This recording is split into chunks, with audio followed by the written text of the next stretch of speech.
तो कहानी की शुरुआत में बेकी अपने हस्बैंड डैन और अपनी सबसे अच्छी दोस्त हंटर के साथ माउंटेन क्लाइंबिंग कर रही थी। तभी डैन को एक छोटी सी केव दिखती है जिसमें वो अपनी ग्रिप बनाने के लिए उसमें हाथ डाल देता है, लेकिन अचानक ही उस केव में से एक पंछी बाहर निकलता है जिसकी वजह से डैन अपना बैलेंस खो देता है और नीचे गिरने लगता है, लेकिन सेफ्टी वायर से बंधा होने की वजह से वो बच जाता है। यहाँ पर डैन माउंटेन को पकड़ने की कोशिश करता है। हंटर और बेकी उसकी मदद करने के लिए उसके पास आ ही रही थी कि तभी डैन की सेफ्टी वायर टूट जाती है और वो नीचे गिरकर मर जाता है। यहाँ से सीन प्रेजेंट में 1 साल बाद दिखाया जाता है, जहाँ बेकी आज भी उस इंसिडेंट में मरे अपने हस्बैंड को याद करके बहुत दुखी थी। वो काफी ज्यादा ड्रिंक करने लगी थी जिससे वो डिप्रेशन में थी। उसकी इस बात से उसके फादर जेम्स उसको लेकर काफी परेशान थे। वो बेकी को उस इंसिडेंट से मूव ऑन करने को कहते हैं, लेकिन बेकी उनकी कोई बात मानने को तैयार नहीं थी। एक दिन बेकी अपनी लाइफ से परेशान होकर बहुत सारी दवाइयाँ एक साथ खाकर सुसाइड करने की कोशिश करती है कि तभी उसके फोन पर हंटर का कॉल आता है जिससे वो सुसाइड नहीं करती। अगले दिन हंटर उसके घर जाती है। हंटर बेकी को उस इंसिडेंट से बाहर निकालने के लिए उसको कहती है कि उसने B67 टीवी टावर पर क्लाइंब करने का प्लान बनाया है और जिसमें तू भी मेरे साथ क्लाइंबिंग करने चल रही है।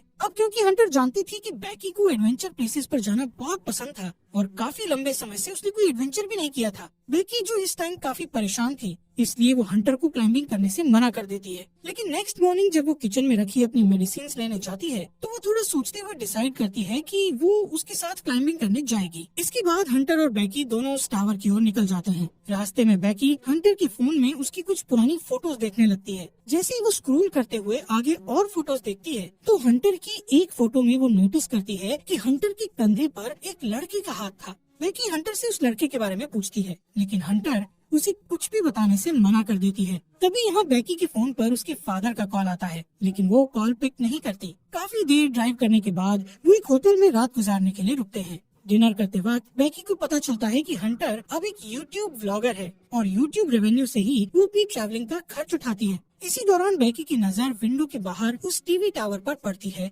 जहाँ पर वो दोनों जा रही थी। हंटर बेकी को बताती है कि ये टावर यूनाइटेड स्टेट का चौथा सबसे ऊंचा टावर है। नेक्स्ट मॉर्निंग बेकी और हंटर अपनी कार में बैठकर अपना सफर जारी रखती हैं। यहाँ पर हंटर ड्राइविंग करते करते ही अपने यूट्यूब चैनल के लिए व्लॉग बनाने लगती है, जिसमें वो अपने व्यूअर्स को बताती है कि वो अपनी बेस्ट फ्रेंड के साथ उस टीवी टावर पर चढ़ने वाली है। इसके बाद फाइनली वो दोनों उस टीवी टावर के पास पहुंच जाती हैं, जहां उन्हें गेट पर एक डेंजर साइन के साथ ताला लगा हुआ मिलता है। यहाँ से वो दोनों गाड़ी को छोड़कर पैदल ही आगे जाने लगती हैं। रास्ते में उन्हें कुछ गिद्ध एक मरे हुए जानवर को खाते हुए दिखाई देते हैं। हंटर इस चीज को भी अपने व्लॉग में रिकॉर्ड कर लेती है और उस मरे हुए जानवर की फोटो क्लिक करके अपने इंस्टाग्राम अकाउंट पर पोस्ट कर देती है, जिस पर उसे बहुत जल्द ही काफी लाइक्स मिल गए थे। कुछ देर बाद वो टावर तक पहुंच जाते हैं। यहाँ पर हंटर अपना व्लॉग बनाना बंद कर देती है। वहीं बेकी टावर की ऊंचाई देखकर डरने लगती है और उसे लगता है कि वो ये नहीं कर पाएगी, क्योंकि डैन के साथ हुए इंसिडेंट के बाद उसने कभी इतनी ऊंचाई का सामना नहीं किया था। लेकिन हंटर उसे उसका डर दूर करने के लिए कहती है, जिसके बाद हंटर सेफ्टी रोप को उसकी कमर से बांधकर टावर के ऊपर चढ़ना शुरू कर देती है। ये पूरा टावर काफी पुराना हो चुका था, जिस पर बुरी तरह से जंग लगी हुई थी। इस टावर की सीढ़ियाँ हिल रही थी और नट बोल्ट भी काफी लूज हो चुके थे। यहाँ पर ये दोनों काफी ऊपर तक चढ़ चुकी थी कि तभी बेकी के हाथ से सीढ़ी का एक पुराना हिस्सा टूटकर नीचे गिर जाता है, जिससे बेकी थोड़ा डर जाती है, लेकिन वो हिम्मत करके फिर से उस टावर के ऊपर चढ़ने लगती है। ऐसे ही धीरे धीरे वो आधे टावर तक पहुंच जाती है, यानी 1000 फीट ऊपर, जहाँ से शहर काफी छोटा दिखाई दे रहा था। ये दोनों यहाँ पर कुछ देर आराम करती हैं और पानी पीने के बाद फिर से क्लाइंबिंग करने लगती हैं। थोड़ी देर बाद वो 1800 फीट ऊपर पहुँच चुकी थी और अब उन्हें सिर्फ 200 फीट ही ऊपर चढ़ना था। बेकी इतना ऊपर चढ़कर काफी डरने लगती है, क्योंकि वहाँ हवा बहुत तेज चल रही थी और सीढ़ियाँ भी काफी पुरानी होने की वजह से हिल रही थी। वो हंटर से कहती है कि अब उन्हें वापस नीचे जाना चाहिए, लेकिन हंटर उसे बोलती है कि अब इतनी ऊपर आकर उन्हें हार नहीं माननी चाहिए। जिसके बाद वो वापस से ऊपर चढ़ने लगती हैं। यहाँ से टावर के ऊपर चढ़ने का रास्ता काफी खतरनाक था। रास्ते में लगी कुछ डिस्क को हंटर ने काफी आसानी से पार कर लिया था और अब वो बेकी को भी उन्हें पार करने में मदद कर रही थी। अब जैसे जैसे वो ऊंचाई पर जा रही थी वैसे वैसे हवा का प्रेशर भी बढ़ता चला जा रहा था, जिससे बेकी और ज्यादा डर रही थी। इसी बीच सीढ़ी के पुराने नट बोल्ट एक एक करके अपने आप निकलने लगते हैं, लेकिन इस बात से अनजान वो दोनों ऊपर चढ़ना जारी रखती हैं और फाइनली वो दोनों टावर के टॉप पर पहुंच जाती हैं। जहां एक और नट बोल्ट खुलकर नीचे गिर चुका था। यहाँ पर हंटर दोबारा से अपना व्लॉग बनाना शुरू करती है और वीडियो में अच्छे शॉट्स लेने के लिए वो ड्रोन कैमरा का इस्तेमाल करती है। थोड़ी देर बाद हंटर अपने व्यूअर्स को और अच्छा कंटेंट देने के लिए बेकी को ड्रोन का रिमोट पकड़ाकर खुद उस टावर के सहारे एक हाथ पर लटक जाती है। शॉट्स लेने के बाद वो वापस से ऊपर आती है और सेम यही चीज बेकी को भी करने के लिए कहती है, लेकिन बेकी उसे ऐसा करने से मना कर रही थी, जिस पर हंटर उसे कहती है कि उसका डर भगाने का ये सबसे बड़ा मौका है। जिसके बाद बेकी हंटर का हाथ पकड़कर वही स्टंट करती है और हंटर उसकी सेल्फी लेने लगती है। इसके बाद बेकी वापस से ऊपर आ जाती है। यहाँ पर बेकी अपने हस्बैंड डैन की अस्थियों को लेकर आई थी और डैन को याद करती हुई वो उसकी अस्थियों को यहाँ विसर्जित कर देती है। इस मोमेंट पर बेकी और हंटर दोनों काफी इमोशनल हो गई थी। इसके बाद वो डिसाइड करते हैं कि अब उन्हें वापस जाना चाहिए, इसलिए वो अपने सेफ्टी वायर को खुद से कनेक्ट करती हैं और बेकी नीचे जाना शुरू कर देती है। लेकिन जैसे ही वो पहला कदम सीढ़ी पर रखती है तो सीढ़ी टूट जाती है और वो सीढ़ी के साथ साथ नीचे गिरने लगती है। लेकिन हंटर किसी तरह उसे पकड़कर वापस ऊपर खींच लेती है। यहाँ पर बेकी मौत के मुंह से बचकर आई थी, जिससे वो जोर जोर से डर के मारे रोने लगती है और अचानक दोनों हंसती हैं। नीचे देखने पर उन्हें पता चलता है कि अब उनके नीचे उतरने के लिए कोई सीढ़ी ही नहीं है। वो दोनों अपने अपने फोन को चेक करती है, लेकिन उनके फोन में कोई नेटवर्क नहीं था और उनका बैग भी नीचे टावर डिस्क पर गिर चुका था, जिसमें उनके खाने पीने का सामान था।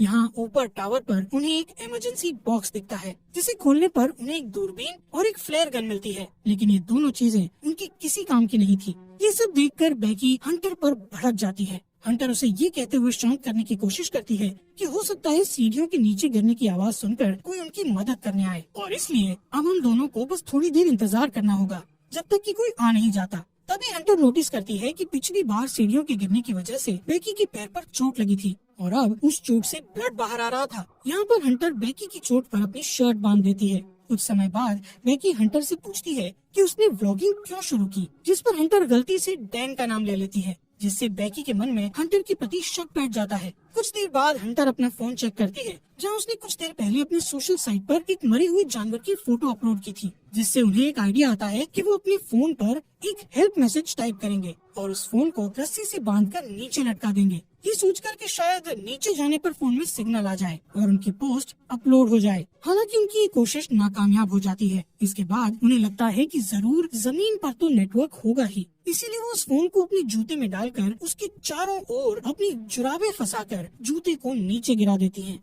यहाँ टावर पर अचानक बेकी का ध्यान हंटर के दूसरे पैर पर जाता है, जहाँ 143 का टैटू बना हुआ था, जिसे देखकर उसे याद आता है कि उसका हस्बैंड डैन हमेशा उसे आई लव यू कहने के लिए 143 कोड का इस्तेमाल करता था। लेकिन बेकी इस चीज को भी इग्नोर करके इस टावर से नीचे उतरने के लिए कोई और आइडिया सोचने लगती है। थोड़ी देर बाद इन दोनों को दूरबीन से नीचे जमीन पर टावर के पास से गुजर रहा एक आदमी और उसका डॉग दिखाई देते हैं, जिससे वो उस आदमी से मदद के लिए चिल्लाने लगती है। लेकिन इतनी ऊंचाई होने के कारण उनकी आवाज नीचे नहीं जाती। यहाँ नीचे हम देखते हैं कि हंटर ने जो फोन जूते में डालकर नीचे फेंका था वो पूरी तरह से टूट चुका था और अब उनका ये प्लान भी फेल हो चुका था। वो आदमी वहाँ से जाने लगता है। ये देखकर बेकी हेल्प के लिए चिल्लाते हुए अपने दोनों जूते उस आदमी पर नीचे फेंक देती है, ताकि उस आदमी का ध्यान ऊपर की ओर उन पर आ जाए। लेकिन वो आदमी ये नोटिस नहीं करता, क्योंकि वो किसी से कॉल पर बात कर रहा था। इसके बाद बेकी वो फ्लेयर गन चलाने लगती है, लेकिन हंटर उसे ये कहते हुए फ्लेयर गन चलाने से मना कर देती है कि अभी दिन का समय है, इसलिए किसी को भी फ्लेयर गन का पता नहीं चलेगा। इसी दौरान वो दो और आदमियों को वहाँ थोड़ी दूर नोटिस करती हैं, जो यहाँ पार्टी करने के लिए आए थे। उन्हें देखकर वो दोनों डिसाइड करती हैं कि थोड़ा अंधेरा होने पर वो इस फ्लेयर गन का इस्तेमाल करेंगे, ताकि वो लोग उन्हें नोटिस कर सकें।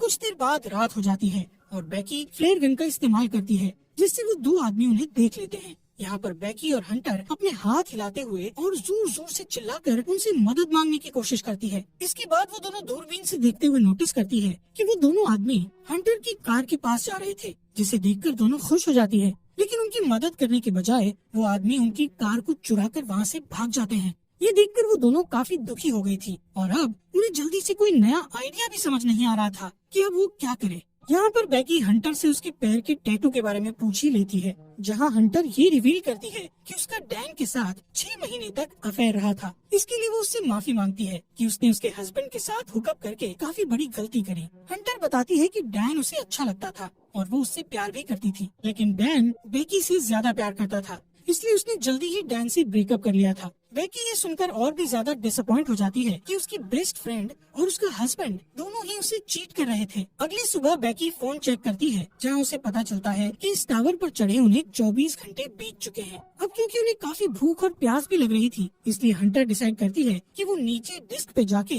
अपने बैग को लेकर आएगी, जिसके लिए वो सेफ्टी रोप को टावर से बांधकर नीचे उतरने लगती है। लेकिन डिस्क से थोड़ी दूर पर वो रस्सी छोटी पड़ जाती है, जिससे हंटर उस बैग तक नहीं पहुंच पाती। अब उसके पास कोई और चारा नहीं था, इसलिए हंटर अपने साथ बड़ी रस्सी खोलकर उस पर लटककर जंप लेते हुए डिस्क पर कूद जाती है। वो बैग को उठाकर उसमें से पानी की बोतल निकालकर पीने लगती है। इसके बाद वो अपनी सेल्फी स्टिक की मदद से बैग को रस्सी से लटका देती है और खुद भी कूदकर उस रस्सी को पकड़ लेती है। तभी बेकी उसे ऊपर खींचना शुरू करती है। यहाँ पर हंटर भी ऊपर चढ़ने लगती है और वो बस ऊपर पहुँचने ही वाली थी कि तभी उसके हाथ से रस्सी फिसल जाती है, जिससे वो तेजी से नीचे गिरने लगती है। ये देखकर बेकी की धड़कन एकदम से तेज हो गई थी, क्योंकि अपने हस्बैंड को खोने के बाद अब वो अपनी बेस्ट फ्रेंड को नहीं खोना चाहती थी। लेकिन जैसे ही बेकी डरी हुई नीचे देखती है तो हंटर उसे रस्सी पर लटकी हुई दिखती है। हालांकि हंटर के हाथों में काफी चोट लग गई थी, इसलिए बेकी अपनी पूरी ताकत लगाकर हंटर को टावर के ऊपर खींच लेती है। थोड़ी देर बाद बेकी एक हेल्प नोट लिखकर ड्रोन में फंसा देती है और ड्रोन के सहारे पास के होटल तक पहुंचने की कोशिश करती है। लेकिन ड्रोन में बैटरी कम होने की वजह से वो ज्यादा दूर नहीं जा सकता था, इसलिए वो उसे वापस अपनी ओर ले आती है।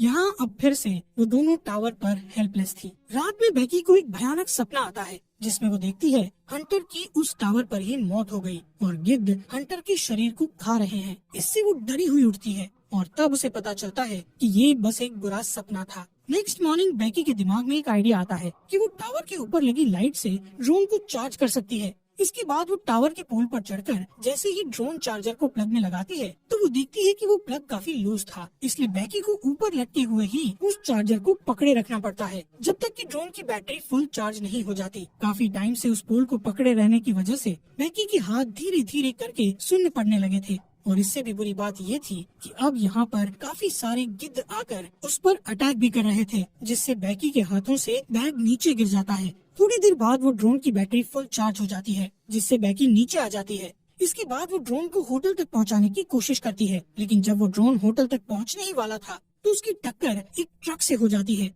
जिससे वो बिल्कुल टूट गया था और उनको ड्रोन कैमरा से भी कुछ दिखाई नहीं दे रहा था। ये देखकर वो दोनों और भी ज्यादा डर गई थी, क्योंकि अब उनके पास बचने का कोई भी ऑप्शन नहीं था। वो थकी हारी उस टावर पर हार मानकर बैठ जाती है। शाम के समय वहाँ तूफान बनने लगे थे, जिससे उनका जिंदा रहना और भी मुश्किल हो गया था। यहाँ पर बेकी को बहुत तेज नींद भी आ रही थी, इसलिए वो वहीं सोने लगती है, लेकिन हंटर उसको सोने से मना करती है, क्योंकि उनके सोते ही गिद्ध फिर से उन पर हमला करने लगते। बेकी हंटर से उसका दूसरा जूता भी मांगती है, ताकि इस बार वो उसमें अपना फोन डालकर नीचे फेंक सके। हंटर उससे कहती है कि मेरा जूता तो नीचे डिस्क पर ही गिरा हुआ है। यहाँ से कहानी में एक बड़ा ट्विस्ट आता है और हमें पता चलता है कि जब हंटर नीचे डिस्क पर कूदी थी तो उसी टाइम डिस्क पर गिरने से उसकी मौत हो गई थी और उसके बाद से बेकी अकेले ही सरवाइव कर रही थी। बेकी को हेलुसिनेशन होने लगे थे, जिसमें वो हंटर की प्रेजेंस को इमेजिन कर रही थी। रात में बेकी तूफान में सरवाइव करने के बाद अपने फादर के लिए एक वीडियो मैसेज रिकॉर्ड करती है, जिसमें वो बताती है कि वो वापस घर आना चाहती है। वहीं दूसरी ओर उसके फादर जेम्स भी उसको लेकर बहुत परेशान थे। अगले दिन जब बेकी इस टावर पर सोई हुई थी तभी गिद्ध आकर बेकी की चोट पर से उसका मांस खाने लगता है।